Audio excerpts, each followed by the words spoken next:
Welcome, hackers. I'm the Code Monkey, and today we are going to take a look at some of the changes to the player's handbook as discussed in the video released by D&D.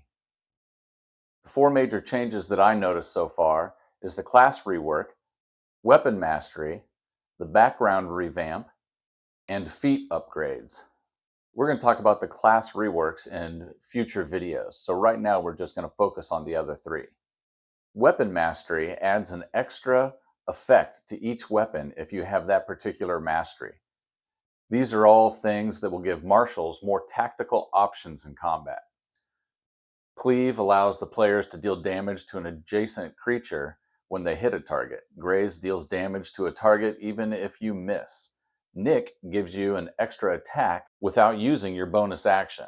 Push knocks a target back. Sap gives a target advantage on their next attack. Slow reduces the target's movement. Topple knocks the target prone, and finally Vex grants the players advantage on their next attack. It is looking like each weapon will only have a single weapon mastery property. In early playtest videos, I think the fighter was able to use a large variety of weapon masteries, but now that might be gone. While editing this video, they released the fighter video, and it looks like a few of the options will remain open to the fighter at all times once they reach a certain level. In the video, they make a point of saying that the weapon masteries are tied to the weapons based on the weapon's abilities that would happen in real life. When you compare the mastery properties on the different weapons, adding them allowed us to bring out some of the narrative differences among these weapons in a way that we never could before. Right. So if you compare the heavy crossbow to the longbow, one of them is slowing, the other one is pushing.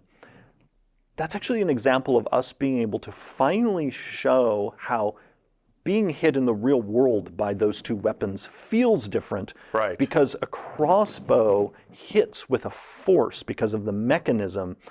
Well, that explains the weapon mastery, and I can't wait to go smashing some stuff with it.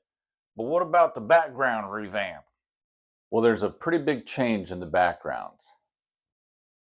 In the 2014 version, you got a language, a feature that was nearly useless for most people, and a couple of skill proficiencies. Not much. In the 2024 version, you still get skill proficiencies and languages, but you also get your equipment and a starter feat. The additional feat is huge, and we'll talk about that in a second. The big change to backgrounds is that the bonus to your attributes is no longer tied to your species, but to your background. This is something I was always torn about. Yes, I think an orc will have a higher average strength than a halfling, and this makes sense why they would have attributes tied to the species. But it also drastically limits what kinds of characters people would make. If you didn't want to be behind the other players in the party, almost everyone picked a species that got a bonus to the prime attribute of the class that they were playing. It meant almost all wizards came from just a few different species that got bonuses to intelligence, and all rogues were halflings. Well, not all rogues, but most. You never saw gnome barbarians or orc wizards. But how much fun would it be to create an orc wizard that was shunned by his tribe because of his interest in the arcane arts? I'm looking forward to this particular change strictly for roleplay possibilities. The addition of a feat at first level also allows players to diversify a bit more. All first level characters look very similar because there just isn't a lot of options for them to choose from. Most level 1 sorcerers pick pretty much the same spells. There are a few exceptions, but not a lot. Granting a feat at first level means that even if your party has 2 paladins, like mine does, they could be very different in their play styles. In the playtest material, it seems like the default is for the players to create their own background, picking which ability scores to increase and which feat to take. But in the video they just released, it sounds like players might only get to pick from a list again. I hope this isn't the case because this is again a very limiting factor to character creation. The guide's 3 abilities are dexterity, constitution, and wisdom. That combo means the guide is actually a happy background for a number of different classes, particularly because everyone is happy to have constitution. Really any background that has constitution as one of the 3 will work with pretty much any class. And this was something very much on our minds as we created these trios in each of the backgrounds to really make sure that the 16 backgrounds in this book provide a huge array of character building options. You mentioned feet upgrade earlier, but I already got shoes. Are you talking about shoes? Not feet, F-E-E-T. Feet, F-E-A-T. Totally different things, Cletus. Feats in D&D are additional abilities to enhance how a character works. Granting a feat as part of character creation is a wonderful change. I often took Variant Human for that very reason.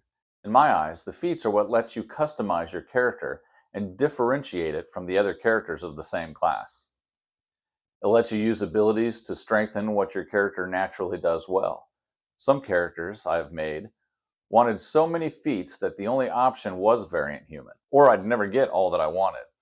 I think giving all characters feats at level 1 not only gives everyone this ability, but also gives players a taste of the feat system if they might not have used them before. Limiting players to certain feats at level 1 also keeps newer players from being overwhelmed with choices, but I wonder how overpowered it would be to let more advanced players pick any feat at level 1. Those are the major changes that I gleaned from the video, but I can't wait to get my hands on the player's handbook to see just everything that has changed. Although I was not one of the lucky ones to be granted early access to any of the information. You can help me up my street cred with Wizards of the Coast by subscribing and liking and commenting on this video. This will also allow you to stay abreast of any new videos that I put out. And until next time, keep on hacking the dungeon.